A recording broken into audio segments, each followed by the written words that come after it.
cómo lo ve uno como padre. La universidad parece tener un espíritu que está en el aire, rarísimo. Porque uno ve a un niño de tercero primaria del IPARM y le parece ver un universitario chiquito.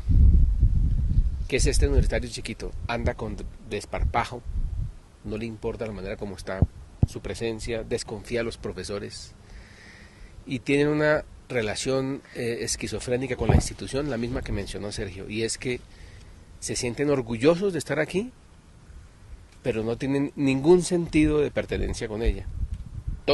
Les se sienten contentos de sentirse estudiantes de la Universidad Nacional, pero maldicen de ella, que es una característica que tienen los estudiantes de la Universidad Nacional igualmente, cuando lo son.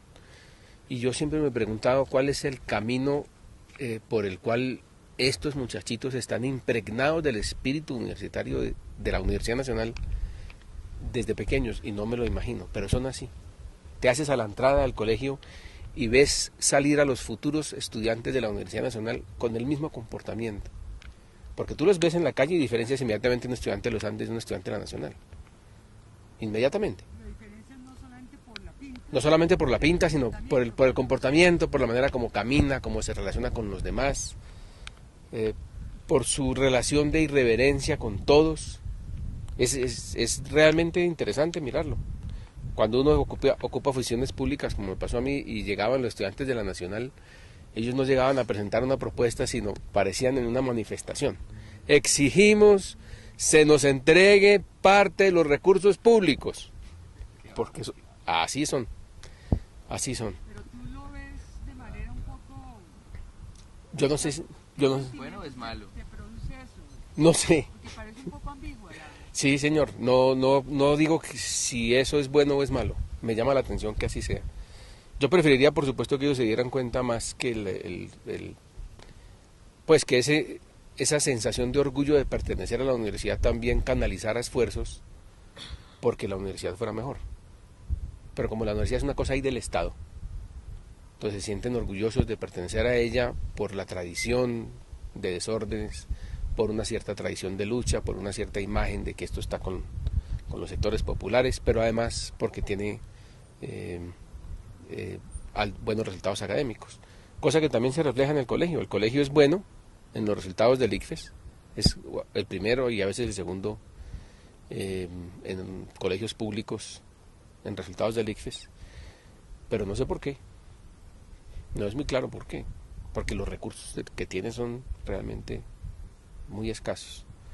Entonces los niños disfrutan de esto efectivamente del campus porque se sienten como los estudiantes de la Universidad Nacional. Cuando una persona entra a ser estudiante de la Universidad Nacional, se convierte aparentemente en responsable de sí mismo. El cambio es brutal, ¿no? Del momento en que usted tiene que hacer todo y tiene todo regulado, su vida cotidiana dentro del plantel, a un sitio en el cual apenas suena el timbre, apenas sale usted de clase, usted es libre. Y los muchachos sienten eso y por eso piden quedarse en la universidad después de la una. Porque salen como si fueran grandes sin tener que pasar por la angustia de vivir, de estar en las calles de Bogotá. Porque también son niños protegidos. No importa si son hijos de trabajadores, son niños protegidos. Es decir, los esconden un poco de la ciudad. Poli, ¿por qué no aprovechamos y vamos a su época de estudiante acá? Bueno. Porque a veces pareciera que las reflexiones nuestras ya son de personas que... Pero no recordamos lo que hicimos cuando éramos estudiantes. Nuestra radicalidad. Pero tienes... Yo era un tipo radical. Yo era un tipo radical, sí, pero tienes que preguntarme. O comienzo yo a decir... Yo comienzo, bueno, mi primera relación con la vida radical de la universidad fue, por supuesto, el entusiasmo de las movilizaciones de los años 66, 67, que los veía desde el frente de mi casa. Y también tenía la intención de ser estudiante de la Universidad Nacional. Pero lo quería hacer porque pensaba que era el mejor centro de educación superior del país. Entonces entré con la intención de trabajar muy fuerte en mi carrera y solo adentro descubrir la riqueza de la vida política y la vida cultural en la universidad. Pero eran años distintos. Yo entré en la universidad en el año 70, nosotros vivíamos el proceso de movilización juvenil que se despegó en el mundo a partir del 68. Y Colombia estaba viviendo una contradicción interesante como fruto de la Guerra Fría.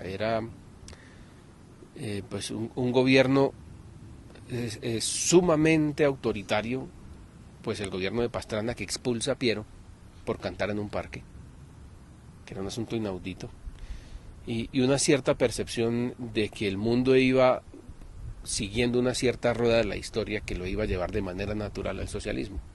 Era evidente, no había que estudiarlo, no había que entenderlo. Era evidente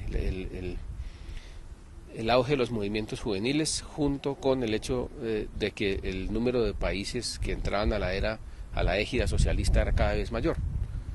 Entonces nosotros no teníamos que estudiar a fondo la realidad de la historia para tratar de inducir de allí alguna ley general, porque era evidente, como la caída de los cuerpos, era evidente, íbamos todos de para allá. Y eso hizo que la vida universitaria estuviera llena de un ambiente político que trascendía enormemente hacia afuera. Era la época de las movilizaciones campesinas, había una enorme movilización obrera y además siempre reprimida, porque todos los paros en los años 70 fueron declarados ilegales. Entonces la movilización en la universidad era paralela con la movilización fuera de la universidad. Entonces aquí había más de un loco que convencido de que en 2 o 3 años esto ya definitivamente pasaba al socialismo. Pero al mismo tiempo había un espíritu de estudio que aquí nunca lo hubo. La cantidad de estudiantes que formaron grupitos de estudio de lo que llamaron la realidad nacional, cuando nuestros textos de historia, por los que vimos nosotros historia, no explicaban por qué nos habíamos independizado de España, eran realmente textos que hablaban de belleza sobre cada uno de los virreyes, luego belleza sobre los presidentes, una historia muy deformada. Era la época en que apenas estaba surgiendo la nueva historia colombiana, y muchos estudiantes de muchas carreras y muchas disciplinas se metían en grupos de estudios. Eso desapareció también recientemente. Pero no era muy estimulado por las organizaciones políticas. Todo. Sin embargo, estos grupos se hacían inclusive por fuera de las organizaciones políticas. También gente que se reunía y digo, hombre, estudiemos esto, estudiemos lo otro.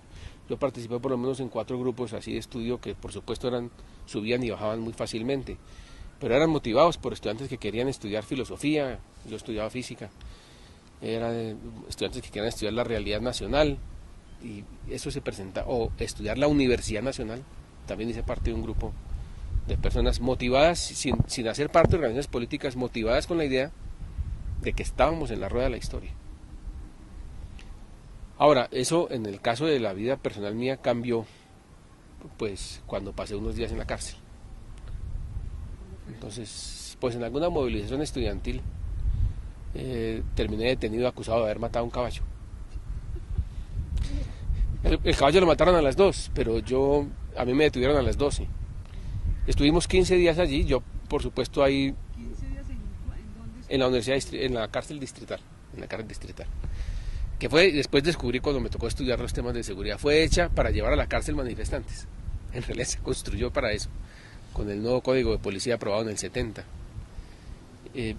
La cárcel me llevó realmente a reflexionar.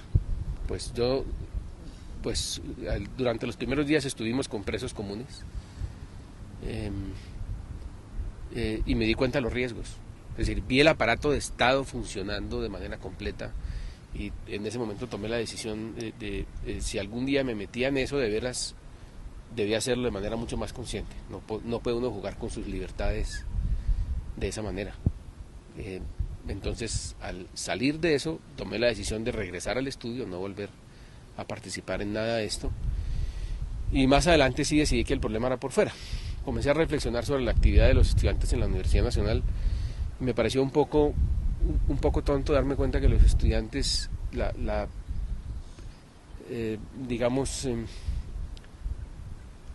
promoción de futuro que había entre los estudiantes de la Universidad Nacional era que los estudiantes de la Nacional nos estábamos preparando para tomarnos el poder a partir del día de la Revolución por la tarde.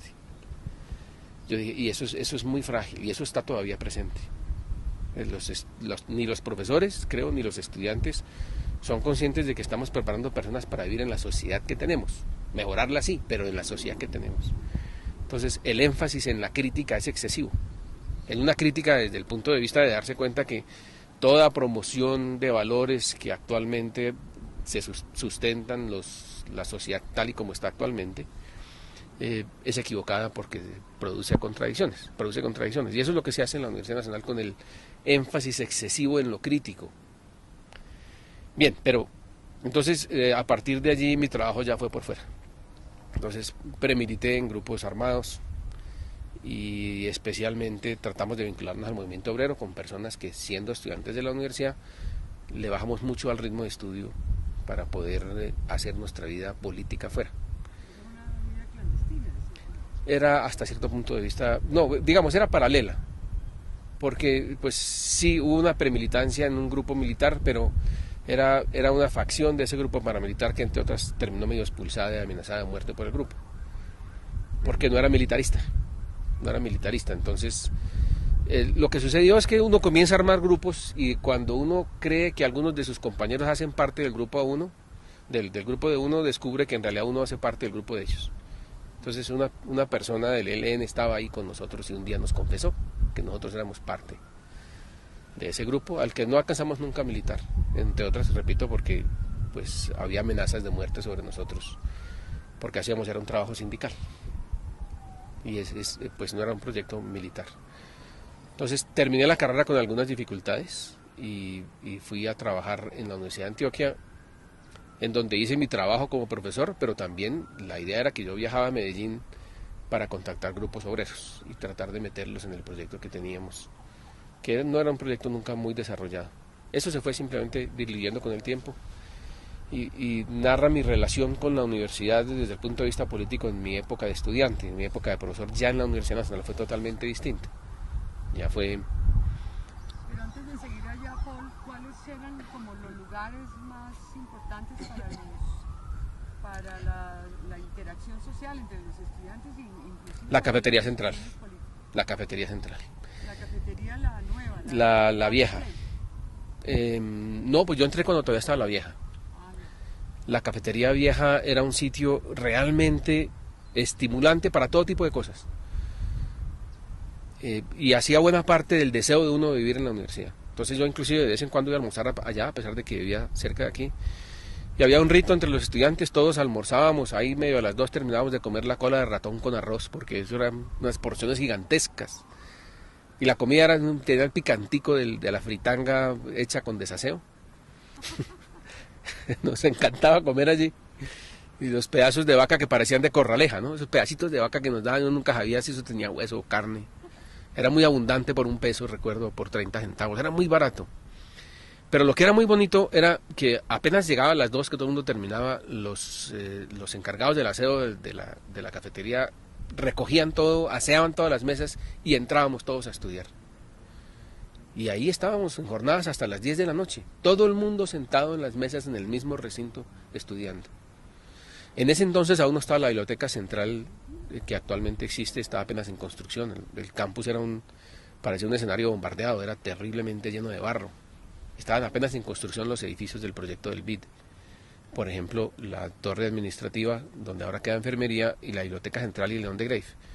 Y pasar por eso era en realidad, había que venir con botas pantaneras. Durante 2 años el asunto fue así. Entonces la biblioteca central era muy pequeña, no era un escenario interesante para trabajo conjunto, para sentirse estudiando con otros. La cafetería era el sitio.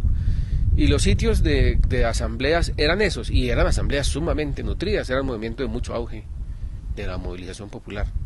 Entonces las asambleas estaban taqueadas, uno sentía que esas manifestaciones de 4.000 estudiantes era realmente los estudiantes afuera, no eran 100, no eran 200, eran 4.000, 5.000 estudiantes. ¿Qué líderes había como destacados en esa? A mí me tocó la época de rememorar los héroes que se fueron a la guerrilla, pero no había líderes muy destacados. A mí me tocó mirar a Marcelo Torres, pero yo ya militaba en proyectos contrarios, no me pareció muy brillante, no me parecía que hubiera líderes muy brillantes allí. Y ¿Moritz Zuckerman alcanzó a estar en ese entonces? él estaba en la Universidad del Valle ya cuando yo llegué aquí. Pues de vez en cuando él andaba por aquí por el campus, pero como a los mamertos no los dejaban hablar en las asambleas. ¿Pero es que él era antes de los Sí, sí, pero bueno, yo lo conocí aquí cuando él tomó la decisión en una asamblea, dijo que él se volvería comunista. Entonces, no estuve en la asamblea, pero ¿Las mujeres? las mujeres eran muy simpáticas, muy graciosas. ¿Tenían ahí las mujeres? No, las mujeres eran muy graciosas. Mira, en el año 72 abrieron las residencias Camilo Torres abrieron las residencias Camilo Torres con una característica que la diferenciaba de las residencias femeninas. Tenían agua caliente. Entonces, en medio de un paro total de la universidad, porque íbamos a cambiar el país, apareció el comunicado de las compañeras de las residencias femeninas hablando del imperialismo norteamericano, de las victorias en Vietnam y exigiéndole al gobierno agua caliente. Entonces, yo siempre consideré que esas eran las chicas. Estaban trabajando por el agua caliente en residencias femeninas. ¿En qué íbamos? ¿Ves? Bueno, ¿usted se conoció aquí con su esposa o no? No, pero en realidad únicamente en el momento en que iba saliendo de la carrera la conocí. Era estudiante de primeros semestres, nunca fui profesor de ella tampoco. Fue que en el momento de regresar de Medellín, ya siendo yo profesor y estando en un proyecto político, pero por fuera de la vida del campus universitario, es decir, fuera de ser profesor, el proyecto político se mantenía por fuera del campus universitario, yo la conocí, fue allí. Ella estaba terminando su carrera y hacíamos parte, pues ella tenía alguna experiencia política en sitios muy complicados, en Caquetá. Y nosotros pues seguíamos por un camino distinto con el tema urbano, fundamentalmente el tema obrero. Y así la conocí. Pero no tuvo que ver en realidad mucho que ver con la vida universitaria misma. Bueno, Paul, y dado que usted fue exalcalde, perdón, desde la alcaldía, ¿cómo se ve la ciudad universitaria? Como un escenario desperdiciado. Un poco por indolencia de la alcaldía, pues yo no estuve sino un rato muy pequeño allí para darme cuenta de todo lo que había que hacer. Y porque falta de iniciativa también de las autoridades universitarias. Este es un parque cultural desperdiciado, sin uso. Hoy para entrar aquí, tuviste, nos tocó saltar la tapia, decirle mentiras a un portero, quebrar algunas alambradas. Esto podría estar lleno de gente. No simplemente como un parque, sino como un parque cultural. 7 museos que son una vergüenza. Cada uno de esos museos es una vergüenza. Tal vez con excepción del de arte. Vas a mirarlo de veras lo que tiene y eso es una vergüenza. Ahí no hay nada. Piezas viejas, mal tenidas. El 1%, sin ninguna capacidad de gestión de los mismos museos hacia afuera, sin ningún reconocimiento hacia la ciudad. Y la ciudad tampoco lo reconoce claramente porque hay que promoverlo. Entonces lo que uno ve de la universidad es un campus desperdiciado. Y el impacto, pues ahorita puede ser peor, ¿no? Pero el impacto urbano que puede producir la ciudad universitaria, que es el de los trancones de tránsito, muy típico de todas las universidades de América Latina, puede ser muy grave ahora con Transmilenio, que es un asunto que pone en tensión a la ciudad. El hecho de que una reyerta estudiantil puede interrumpir el tráfico de Transmilenio.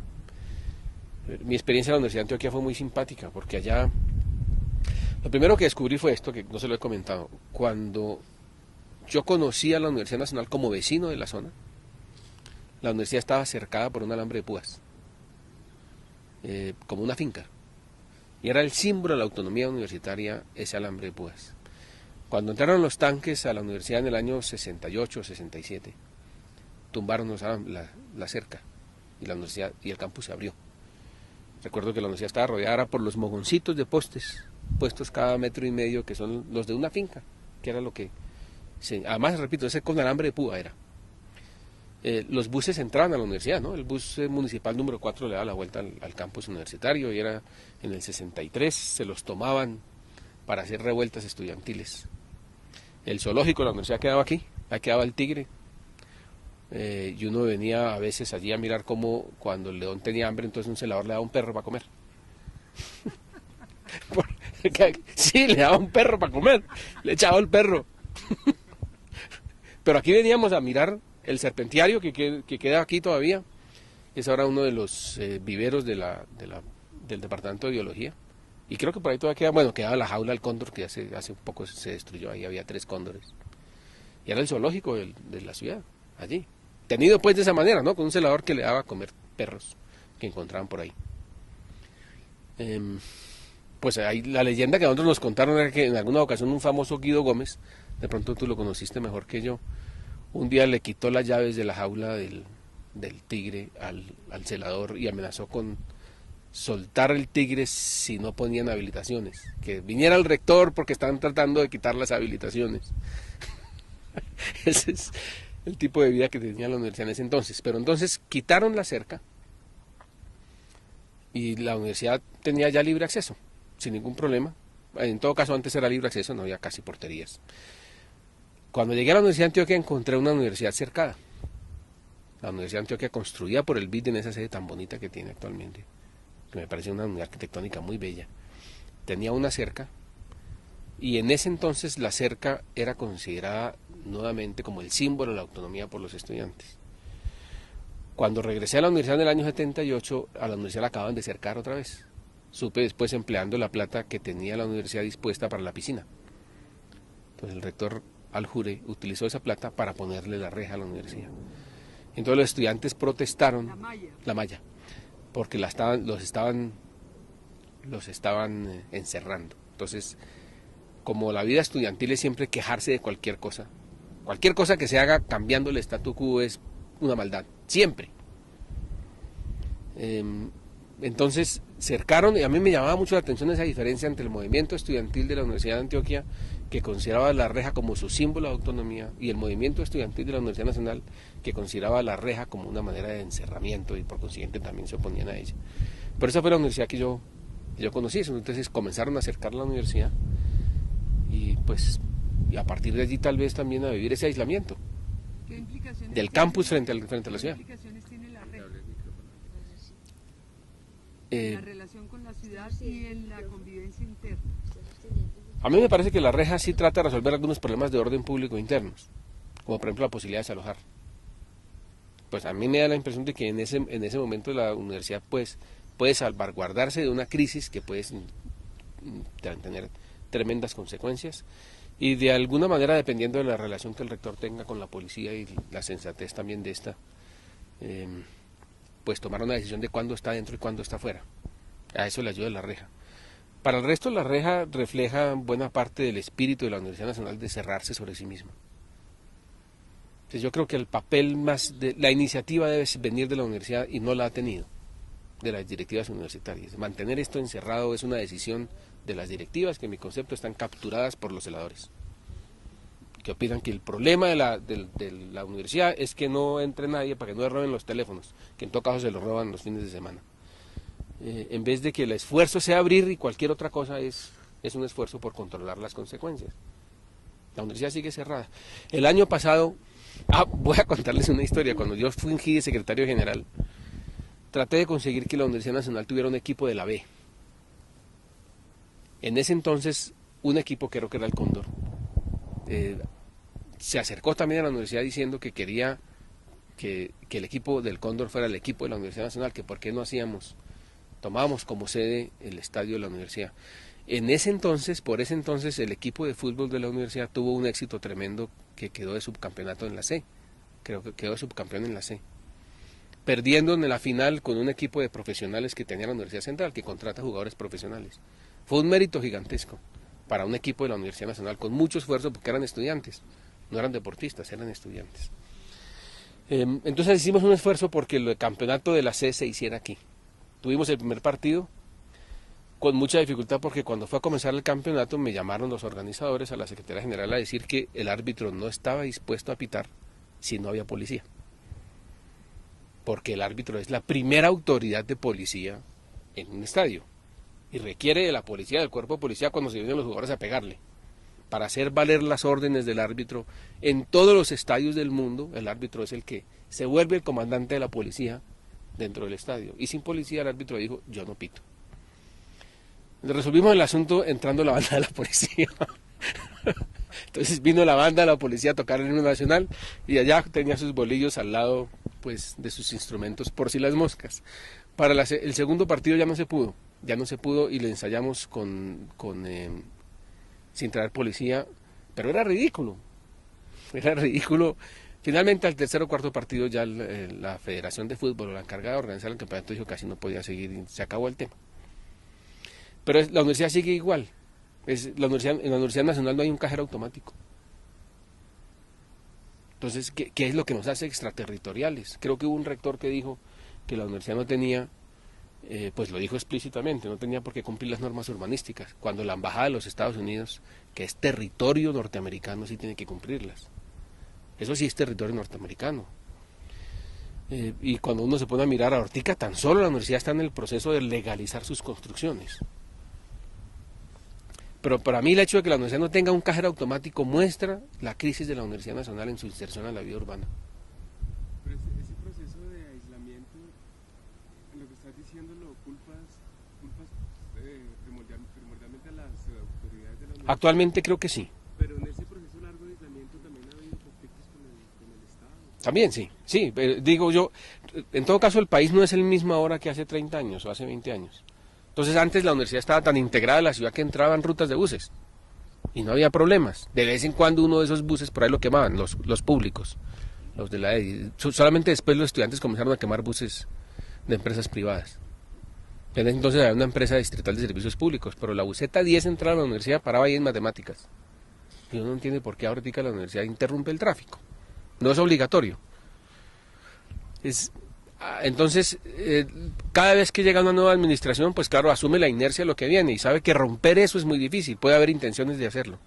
Y al ratico quizás movido por sus propios temores, porque en todo caso pues los conflictos siguen existiendo, pero además porque los funcionarios de niveles intermedios terminan asustando a los rectores y a las direcciones de la universidad, se pasa el periodo y no pasa nada. Pero no se puede pensar también que el gobierno, hay gobiernos que han tomado decisiones condenando un poco la capacidad crítica de la nación, digamos, condenando. Alcaldes no.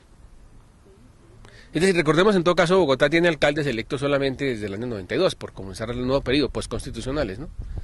Entonces sí, es cierto que ha habido, pues Jaime Castro es de otra universidad y tal vez no entiende completamente el etos de esto y de vez en cuando él viene a dictar cursos, clases en las conferencias, en los cursos que yo dicto y ya es un conflicto entrar a la universidad, ¿no? Como que aquí no se sabe por dónde entrar, llega a la calle 26 y le dicen que no, que tienen que entrar es por la 53, en la 56 tienen que... Es decir, esto es una crisis para recibir gente de afuera espantosa, que ahorita está viviendo en los Andes, ¿no? Como el hijo del presidente está viviendo en los Andes, ahora cuando yo hago actividades con profesores de los Andes, generalmente preferimos hacerlas aquí, porque allá la entrada se volvió una tragedia, Recuerdo que en el Consejo Académico, cuando usted era secretario general de la universidad, Ventanas Mocus, rector, se veía bastante las estadísticas de seguridad del campus. Y tengo el recuerdo que nunca mejoró la seguridad interna con la malla. Digamos, si se mira históricamente, la malla no ha cumplido esa función de mejorar la seguridad interna y además tampoco el problema de orden público. Las dos razones fundamentales de la malla o de la reja o del cerramiento son seguridad y problemas de orden público. Yo creo que en lo primero es cierto, es decir, no dejan de robarse las sumadoras o los computadores por el hecho de que la universidad esté encerrada en mallas. Yo creo que si usted quiere ser un ladrón, encuentra muchas maneras de sacar lo que quiere robar. Pues los porteros están puestos para que le puedan revisar el baúl a los que están dispuestos a mostrarlo. Los que tienen doble fondo pues no pueden llegar hasta allá. El ladrón sí tiene seguramente doble fondo. Entonces, en temas de esa seguridad, las mallas representan muy poco progreso. Pero yo sí creo que en el otro tema sí representan una forma de manejar el conflicto. Por ejemplo, cuando en el año 70 el ejército entró en abril o mayo a cerrar la universidad, para garantizar que los estudiantes no nos metiéramos aquí a armarles trifulca desde adentro y no armáramos campamentos, tenían que poner un soldado cada 2 metros, a lo largo del perímetro de la universidad, ya no se necesita. Entonces cuando ocurre un problema de orden público, en medio de toda la dificultad, porque ningún rector lo hace a gusto, entonces toma la decisión de que hay que desalojar la universidad, porque hay riesgos, y yo estoy de acuerdo con esas decisiones. Desalojan la universidad y al día siguiente la universidad no se convierte en un sitio de concentración. Y es bastante fácil de controlar. Yo creo que eso sí funciona. Es el único riesgo. Del resto, para que el conflicto mismo aparezca, no es la malla ni quita ni pone. Pues le ayuda a los policías a saber que ellos están por fuera y los estudiantes están por dentro. Para los policías eso también es un juego, ¿no? Es decir, que para lograr una mayor integración de la ciudad universitaria en la ciudad no es imprescindible modificar este sistema de definición de los límites de la universidad, los límites físicos. No creo que haya que comenzar de un asunto tan drástico. No hay que comenzar por ahí. El problema está en otro lado. Hay que tomar la decisión de abrirlo el domingo y decirle a la alcaldía que ponga plata para arreglar la oferta cultural de la universidad. La ciudad no tiene más espacios para construir parques. Entonces tiene un parque cultural con museos donde se pueden hacer muchas cosas. Hay que ofrecérselo a la administración. Y el problema de la droga, del expendio de droga y de consumo. Eso se puede controlar más con la apertura de la universidad. Frente a la apertura de la universidad puede haber mayor vigilancia. La policía de verde tiene que poder entrar. No me refiero a la fuerza disponible, sino la otra. Deben poner normas de tránsito en la universidad, sancionables también. El que ande en contravía por aquí, perfectamente se puede. Pues hacernos más parte de la ciudad. Mire que el único ordenamiento urbano que ha tenido el campus universitario fue tomar la decisión de que el anillo central, el anillo exterior, es de una sola vía. Que era evidente que había que hacerlo, ¿no? Pero no tenemos regulados zonas de parqueo, en realidad, a lo largo de la vía. Parece esto una ciudad peñalosista, donde la gente no puede parquear de manera regular, porque pues ahí enfrente del IEPRI hay un sitio para parquear carros, ¿no? Pero la vía está construida todavía la línea como si fueran dos carriles iguales, sin carril de parqueo. Entonces lo que hay que hacer es correr la línea y poner el carril de parqueo. Enseñarnos, es decir, la demarcación de la universidad debe ser la misma demarcación de la ciudad. Y yo creo que la universidad debería estudiar el hecho de que aquí también se cobren multas. Porque esa regla de policía no es la seguridad del Estado la que está en juego, es la seguridad de los estudiantes.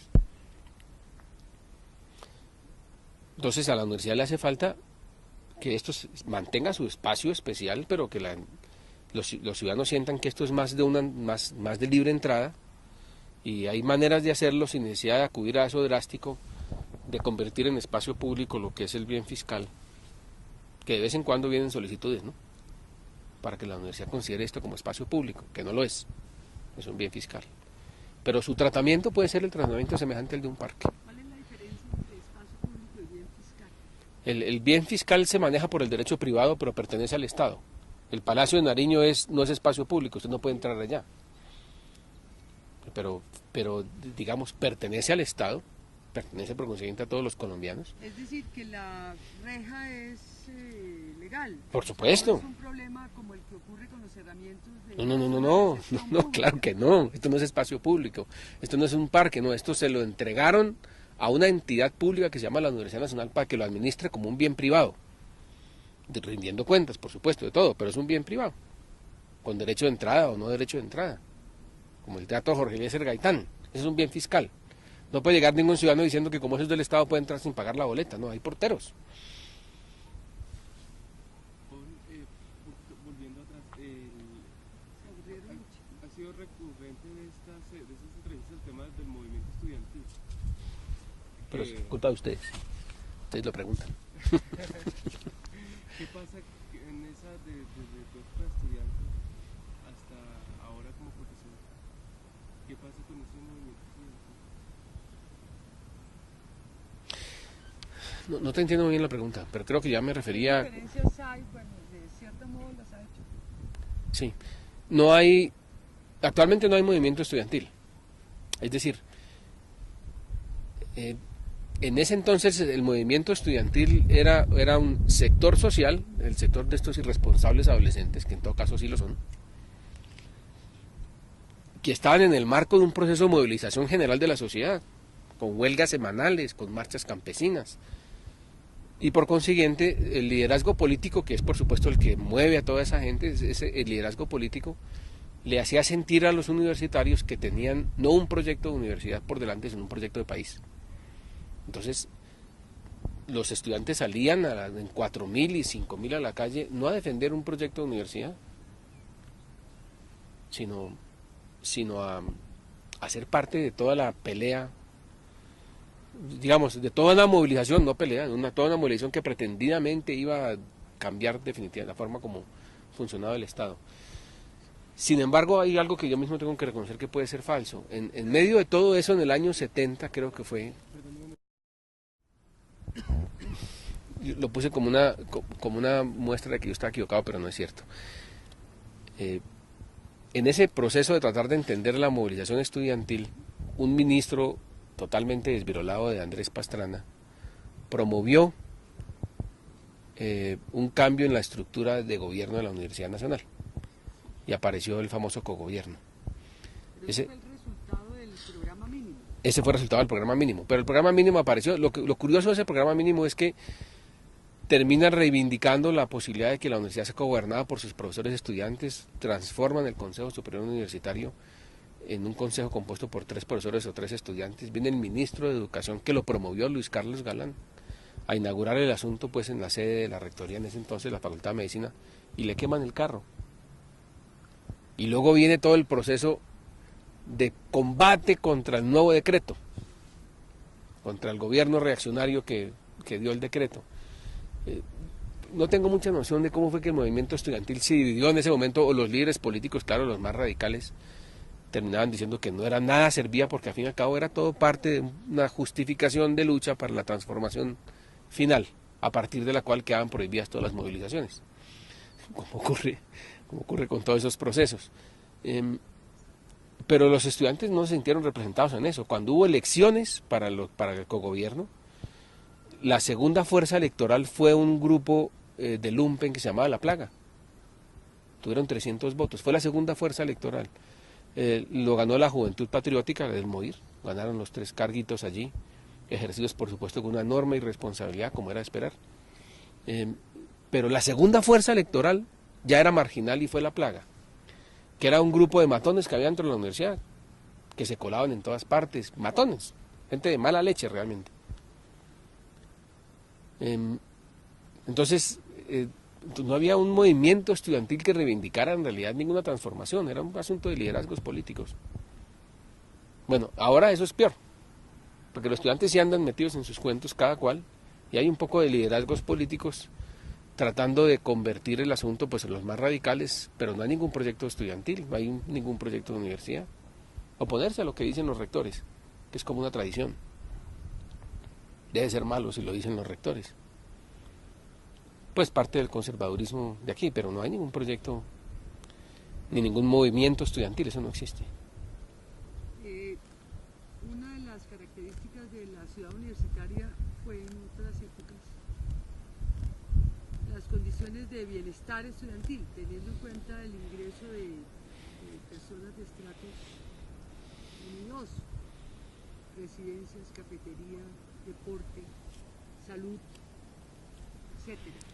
¿Es concebible todavía ese modelo o el cambio, el viraje que hubo en la concepción de bienestar estudiantil es el adecuado? Miremos, primero que todo, las residencias no tenían que ver con ricos y pobres, sino con gente de afuera. Es decir, había mucho, como el proyecto era nacional en un país apenas arrancando, entonces las residencias tenían que ver con gente de fuera de la ciudad de Bogotá, que debería tener pues facilidades para poder estudiar. Y ese es un modelo interesante. La cafetería con ese subsidio pues no existe en otras universidades de países desarrollados. La residencia sí. La residencia es una forma de gestión urbana de una universidad que reconoce que los tiempos de desplazamiento en una gran ciudad son un obstáculo enorme para el rendimiento académico. Pues en Ciudad de México eso es un desastre. Hay gente que vive a 3 horas en un solo viaje desde el sitio de residencia hasta la universidad. Es como cambiar de ciudad. Si tuvieran residencias, eso significaban 6 horas diarias más de trabajo, de disponibilidad de tiempo. Pero indudablemente la decisión que se tomó de abandonar esa forma de subsidiar a los estudiantes que lo necesitaran fue adecuada en su momento, sin lugar a dudas. Sería bueno que ustedes entrevistaran a Jesús Hernando Pérez también, a quien yo le hice la pregunta. Yo era parte de los profesores cuando pensábamos que las residencias había que rescatarlas. El rector Sánchez Torres hizo intentos desesperados por lograr sacar el lumpen de eso y tratar de reorganizarlo. Y en ese entonces el representante de los profesores al Consejo Superior era Jesús Hernando Pérez, muy metido dentro de eso. Yo le pregunté a él, ¿eso es rescatable? Y me dijo, no, eso hay que cerrarlo. Eso ya no tiene forma. Es decir, la universidad no puede arriesgarse a desaparecer por eso. Y cuando uno le pregunta al rector Brieva, el rector Brieva, allá en la torre de la Universidad Nacional, donde quedaba enfermería, donde actualmente despacha la decana, era el despacho del rector. El rector me contaba que él se asomaba a la cafetería central, la nueva que queda ahí al lado de la rectoría, y de acuerdo con el tamaño de la cola sabía si esa tarde iba a haber clase o no iba a haber clase. Él recordaba que los cocineros los llamaban a las 11 de la mañana, a propósito, no decirle, señor rector, no hay plata para el mercado. Y una vez a él le tocó ir y pagar de su plata la plata del mercado. Hay un mercar ahí enfrente de la carrera 30, un sabotaje claro del grupo de trabajadores, que sabía que de eso dependía si había clases o no había clases. Entonces la universidad se sometió durante 2 años a girar alrededor de ese problema. Y realmente el desprestigio en que había caído la universidad, la pérdida de número de aspirantes era notable. Y yo creo que alguien vino y nos sacudió. Y nos dijo, por ahí no es la cosa, la universidad tiene que recuperar su papel de universidad. Que fue una de las posiciones que yo le aprendí en ese entonces a un profesor contestatario que había en el departamento de matemáticas. Que sin embargo decía, la principal función de la universidad es ser una buena universidad. Lo demás son modulaciones sobre su orientación política. Lo fundamental de una universidad es ser una buena universidad. Ese profesor contestatario era Antanas. Sin embargo, participó muy de lleno en todo ese proceso de tratar de convencer a los estudiantes con argumentación a través de un grupo que llamaron el Comité Amplio, de salir, de desencerrarnos en nuestro tema de cafeterías y residencias. La universidad tiene que funcionar de manera regular, producir sus 2 semestres y reconocer que estamos preparando a personas para que se desempeñen en la vida de la sociedad tal como es y que hagan dentro de su labor lo mejor posible por transformar la sociedad hacia cualquier lado. Pero no estamos preparando a los profesionales para el día de la revolución por la tarde, que no llegó, ¿no? La tarde de la revolución no llegó. Bueno, y escuchando a las opiniones de sus hijos, ¿usted cómo reacciona?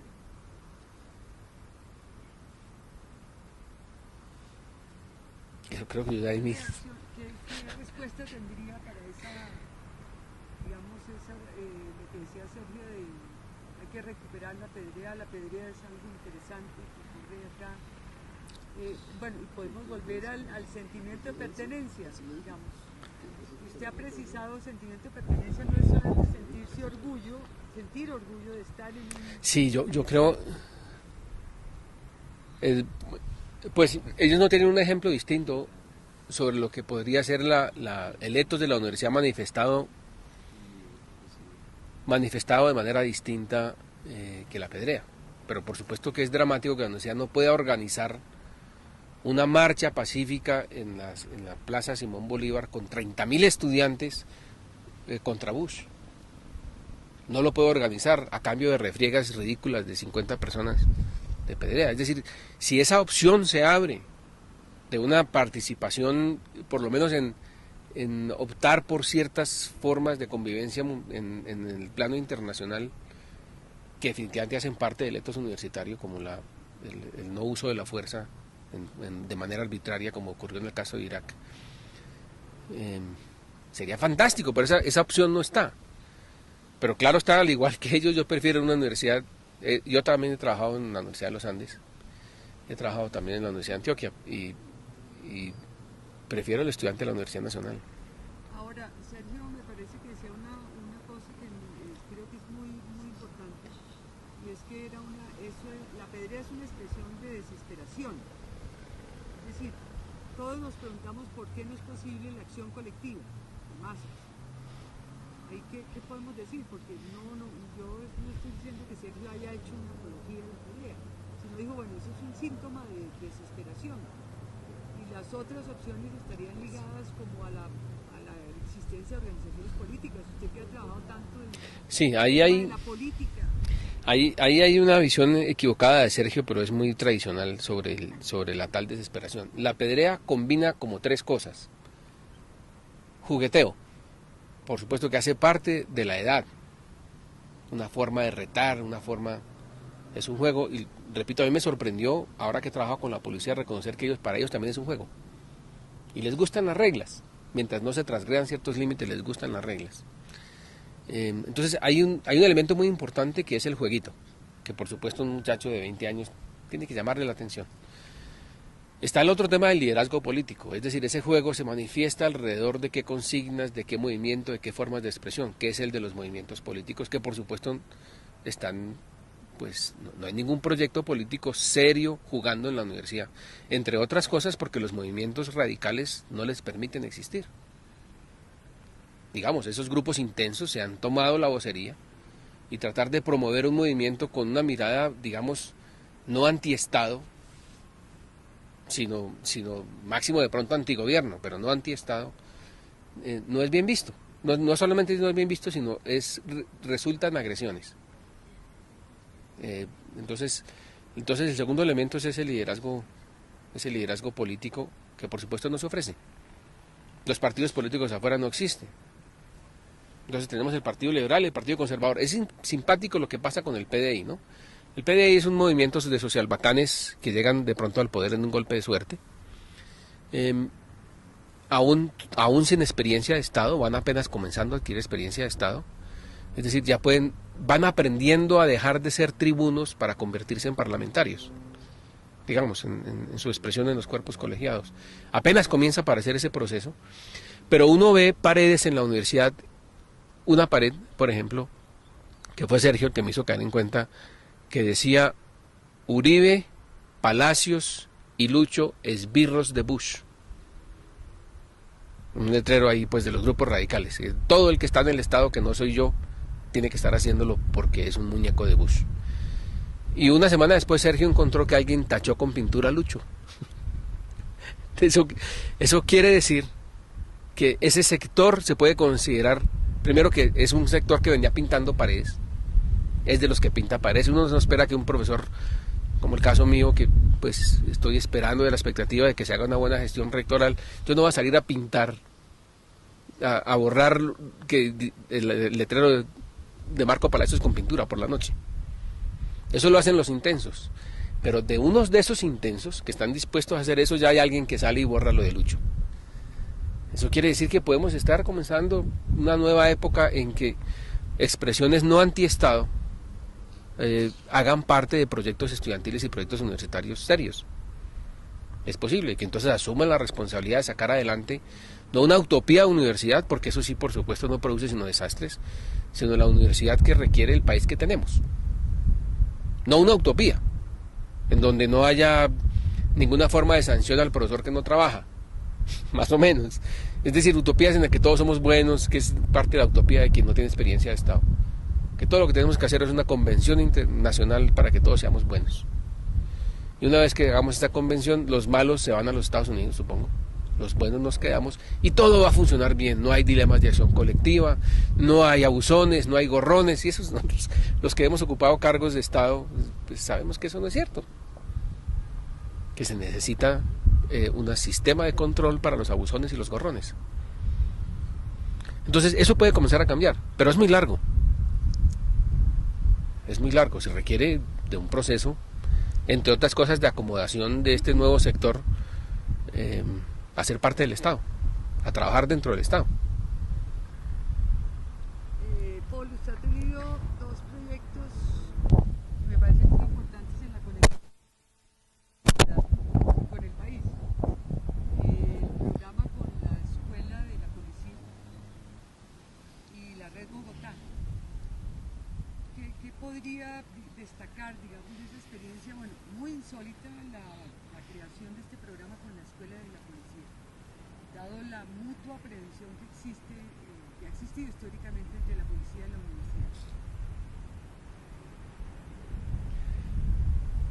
universidad? De los dos programas que usted... ¿La Red Bogotá qué? Ahí no se consiguió nada especial, la Red Bogotá no logró nada. Pero lo de la policía sí fue una experiencia muy interesante que creo que ya llegó a su punto máximo, así yo creo que hasta aquí llegamos. Y yo creo que cambió mucho tanto a los profesores que participamos en ella como a los mismos estudiantes, que en este caso eran los altos oficiales de la policía. Porque académicos muy buenos en sus temas tuvieron la oportunidad de presentarles lo que es la academia, no una academia necesariamente militante, que es la imagen que ellos tienen de la academia. Es una academia seria. Había profesores militantes entre los que estábamos allí, No era yo uno de ellos, pero ellos presentaban su punto de vista militante, pero presentaban su trabajo que era muy contundente. Era muy contundente. Para los profesores fue interesante descubrir todas las opciones de mejoramiento que tiene ese instrumento que llama la Policía Nacional. Es decir, ahí hay gente muy buena, hay gente muy preparada y hay personas muy dispuestas a aprender el punto de vista que la universidad fue a mostrar. Uno que otro conflicto tuvimos en ocasiones. En una ocasión no pudimos dictar la charla sobre fumigaciones. La policía tiene un problema muy complicado en su relación con la política de gobierno. La pregunta que se hace es si la policía debe tener su doctrina policial. Lo que a uno le parece evidente es si la policía se ha metido en el esfuerzo de tener una entidad de educación superior que llama la Escuela de Policía General Santander. Eso quiere decir que deben tener la disposición a hacer doctrina policial. Y esa doctrina policial en un momento determinado puede enfrentarse con una propuesta de gestión frente a un tema conflictivo como el tema de los cultivos ilícitos. Se puede enfrentar, pero todos tienen que reconocer que el mando lo tiene el presidente. Listo. Pero ya llegar a decir que si un profesor iba a hablar del tema de la fumigación, iba a mostrar las falencias de eso como proyecto, a ese profesor se le prohibió. Pues a nosotros nos dijeron no. Ese es un tema que al interior de la policía también genera un conflicto enorme, porque es un cuerpo sumamente vertical en su forma de ejercicio de la autoridad, copiando pues una tradición militar de la que no han podido desprenderse. Pero repito, para los profesores, descubrir en el cuerpo de policía de altos oficiales el hecho de que es la institución que está en todo el país de manera permanente, a diferencia del ejército que entra y sale, que pueden tener más conocimiento de lo que es gobernar un municipio que el mismo alcalde electo, porque son gente que se prepara para eso. Durante 20 años una persona está recorriendo el país resolviendo problemas de convivencia que nosotros ni nos imaginamos. Entonces esa opción de transformación y de mejoramiento de convivencia que hay en la policía es gigantesca, y haber entrado fue muy importante, porque además entramos quitándole, me parece a mí, pues para no ofender a otros, pero quitándole el espacio a universidades que simplemente tenían un contrato ahí. Ahí entró la universidad primero trabajando gratis, y hasta el momento actual en que pues ya hemos pasado por un ciclo pues tan importante que en unos años no habrá ningún general que no haya sido estudiante durante un año de la Universidad Nacional. Y es una lástima que no puedan venir. Ellos dicen queremos ir a la Universidad Nacional. Inclusive era uno de los requisitos este año. Y yo dije que no puedo arriesgarme, aquí un loco, un solo estudiante basta para hacer un daño que puede ser sumamente traumático. Yo no me arriesgué. Pero ha habido cursos de extensión para policías. Pero, ¿dónde? Obviamente hay que hacerlo. Ese es lo malo. López Pumarejo. Ellos quieren entrar a las bibliotecas, Pueden entrar a la ciudad universitaria. no entrar a las universitarias. Y eso es ridículo. Entonces sí pueden ir a la Universidad del Rosario a que lo hagan allá. Es como nos cerramos nosotros los de la universidad a esa opción. ¿En alguno de esos cursos se ha tocado el tema de la Universidad Nacional como tal? O sea, hay ya una expresión a través de sus académicos, como usted lo señala. Pero no ha sido un tema de una de las conferencias.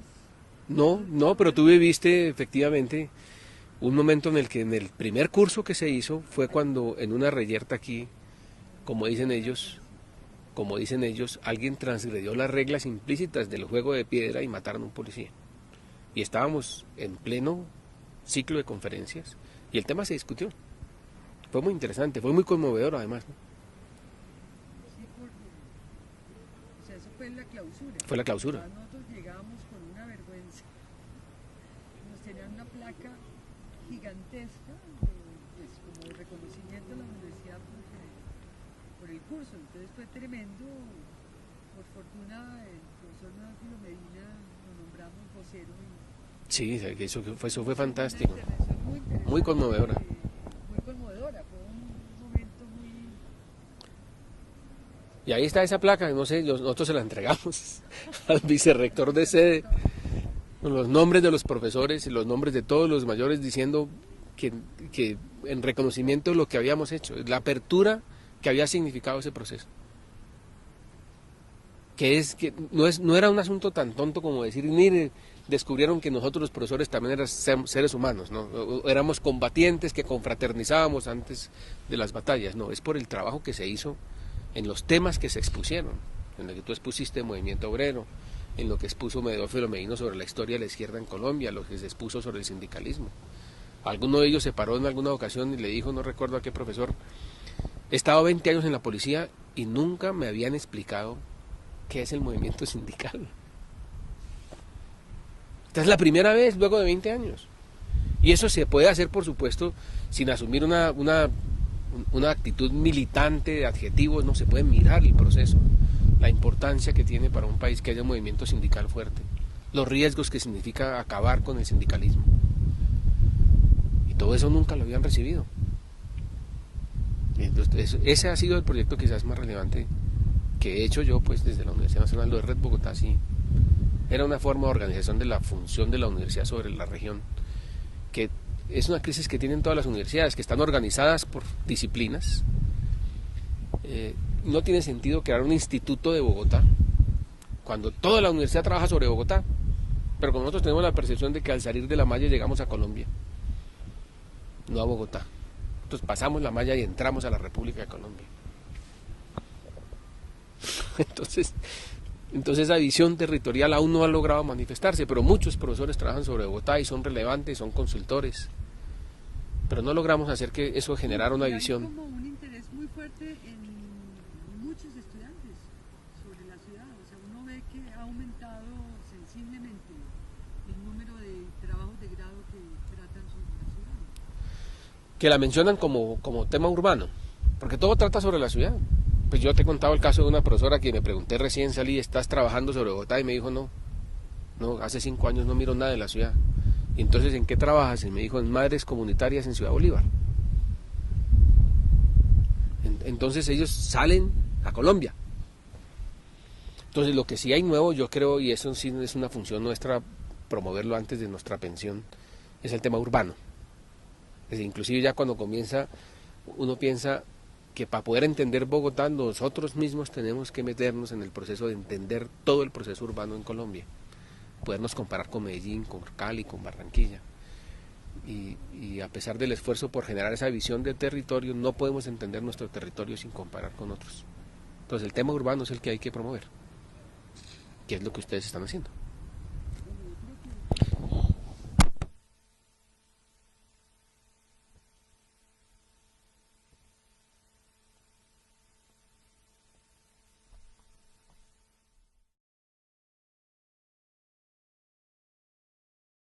Si fueran grandes, sin tener que pasar por la angustia de vivir, de estar en las calles de Bogotá, porque también son niños protegidos. No importa si son hijos de trabajadores, son niños protegidos. Es decir, los esconden un poco de la ciudad. Poli, ¿por qué no aprovechamos y vamos a su época de estudiante acá? Bueno. Porque a veces pareciera que las reflexiones nuestras ya son de personas pero no recordamos lo que hicimos cuando éramos estudiantes, nuestra radicalidad. Pero tienes... Era un tipo radical. Yo era un tipo radical, sí, pero tienes que preguntarme. O comienzo yo a decir... Yo comienzo, bueno, mi primera relación con la vida radical de la universidad fue, por supuesto, el entusiasmo de las movilizaciones de los años 66, 67, que los veía desde el frente de mi casa. Y también tenía la intención de ser estudiante de la Universidad Nacional. Pero lo quería hacer porque se pensaba que era el mejor centro de educación superior del país. Entonces entré con la intención de trabajar muy fuerte en mi carrera y solo adentro descubrir la riqueza de la vida política y la vida cultural en la universidad. Pero eran años distintos. Yo entré en la universidad en el año 70, nosotros vivíamos el proceso de movilización juvenil que se despegó en el mundo a partir del 68. Y Colombia estaba viviendo una contradicción interesante como fruto de la Guerra Fría. Era pues un gobierno sumamente autoritario, pues el gobierno de Pastrana, que expulsa a Piero por cantar en un parque, que era un asunto inaudito. Se metían en grupos de estudios, eso desapareció también recientemente.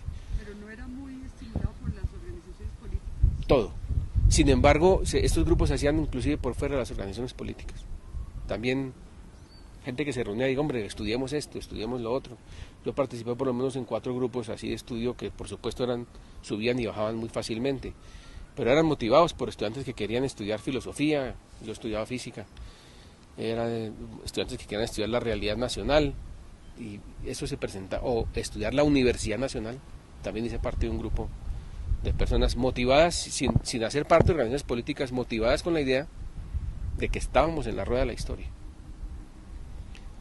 Ahora, eso en el caso de la vida personal mía cambió pues cuando pasé unos días en la cárcel. Entonces, pues en alguna movilización estudiantil terminé detenido acusado de haber matado a un caballo. El caballo lo mataron a las 2, pero a mí me detuvieron a las 12. Estuvimos 15 días allí, yo por supuesto ahí... ¿15 días en dónde? En la universidad, en la cárcel distrital, que fue, después descubrí cuando me tocó estudiar los temas de seguridad, fue hecha para llevar a la cárcel manifestantes. En realidad se construyó para eso, con el nuevo código de policía aprobado en el 70. La cárcel me llevó realmente a reflexionar. Durante los primeros días estuvimos con presos comunes y me di cuenta de los riesgos. Es decir, vi el aparato de Estado funcionando de manera completa. ¿Qué parte de los recursos públicos? Porque así son. Pero tú lo ves de manera un poco... Yo no sé, ¿Es bueno o es malo? ¿Te produce eso? No sé. Porque parece un poco ambigua la... Sí, señor. No digo que si eso es bueno o es malo. Me llama la atención que así sea. Yo preferiría, por supuesto, que ellos se dieran cuenta más que pues que esa sensación de orgullo de pertenecer a la universidad también canalizara esfuerzos porque la universidad fuera mejor. Pero como la universidad es una cosa ahí del Estado, entonces se sienten orgullosos de pertenecer a ella por la tradición de desórdenes, por una cierta tradición de lucha, por una cierta imagen de que esto está con los sectores populares, pero además porque tiene buenos resultados académicos, cosa que también se refleja en el colegio. El colegio es bueno en los resultados del ICFES, es el primero y a veces el segundo en colegios públicos en resultados del ICFES, pero no sé por qué, no es muy claro por qué, porque los recursos que tienen son realmente muy escasos. Entonces los niños disfrutan de esto efectivamente del campus porque se sienten como los estudiantes de la Universidad Nacional. Cuando una persona entra a ser estudiante de la Universidad Nacional, se convierte aparentemente en responsable de sí mismo. El cambio es brutal, ¿no? Del momento en que usted tiene que hacer todo y tiene todo regulado, su vida cotidiana dentro del plantel, a un sitio en el cual apenas suena el timbre, apenas sale usted de clase, usted es libre.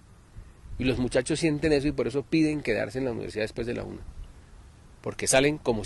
Y una cierta percepción de que el mundo iba siguiendo una cierta rueda de la historia que lo iba a llevar de manera natural al socialismo. Era evidente, no había que estudiarlo, no había que entenderlo. Era evidente. El auge de los movimientos juveniles junto con el hecho de que el número de países que entraban a la égida socialista era cada vez mayor. Entonces nosotros no teníamos que estudiar a fondo la realidad de la historia para tratar de inducir de allí alguna ley general, porque era evidente, como la caída de los cuerpos, era evidente, íbamos todos de para allá. Y eso hizo que la vida universitaria estuviera llena de un ambiente político que trascendía enormemente hacia afuera. Era la época de las movilizaciones campesinas, había una enorme movilización obrera y además siempre reprimida, porque todos los paros en los años 70 fueron declarados ilegales. Entonces la movilización en la universidad era paralela con la movilización fuera de la universidad. Entonces aquí había más de un loco convencido de que en 2 o 3 años esto ya definitivamente pasaba al socialismo. Pero al mismo tiempo había un espíritu de estudio que aquí nunca lo hubo. La cantidad de estudiantes que formaron grupitos de estudio de lo que llamaron la realidad nacional, cuando nuestros textos de historia, por los que vimos nosotros historia, no explicaban por qué nos habíamos independizado de España. Eran realmente textos que hablaban de belleza sobre cada uno de los virreyes, luego belleza sobre los presidentes, una historia muy deformada. Era la época en que apenas estaba surgiendo la nueva historia colombiana. Y muchos estudiantes de muchas carreras y muchas disciplinas, sí. cómo lo ve uno como padre. La universidad parece tener un espíritu que está en el aire, rarísimo. Porque uno ve a un niño de tercero primaria del IPARM y le parece ver un universitario chiquito. ¿Qué es este universitario chiquito? Anda con desparpajo, no le importa la manera como está su presencia, desconfía de los profesores y tienen una relación esquizofrénica con la institución, la misma que mencionó Sergio, y es que se sienten orgullosos de estar aquí, pero no tienen ningún sentido de pertenencia con ella. Les sienten contentos de sentirse estudiantes de la Universidad Nacional, pero maldicen de ella, que es una característica que tienen los estudiantes de la Universidad Nacional igualmente, cuando lo son. Y yo siempre me he preguntado cuál es el camino por el cual estos muchachitos están impregnados del espíritu universitario de la Universidad Nacional desde pequeños, y no me lo imagino, pero son así. Te haces a la entrada del colegio y ves salir a los futuros estudiantes de la Universidad Nacional con el mismo comportamiento, porque tú los ves en la calle y diferencias inmediatamente un estudiante de los Andes de un estudiante de la Nacional, inmediatamente. La diferencia no solamente por la pinta. No solamente por la pinta, sino por el comportamiento, por la manera como camina, cómo se relaciona con los demás, por su relación de irreverencia con todos. Es realmente interesante mirarlo. Cuando uno ocupa funciones públicas, como me pasó a mí, y llegaban los estudiantes de la Nacional, ellos no llegaban a presentar una propuesta, sino parecían en una manifestación. Exigimos, se nos entregue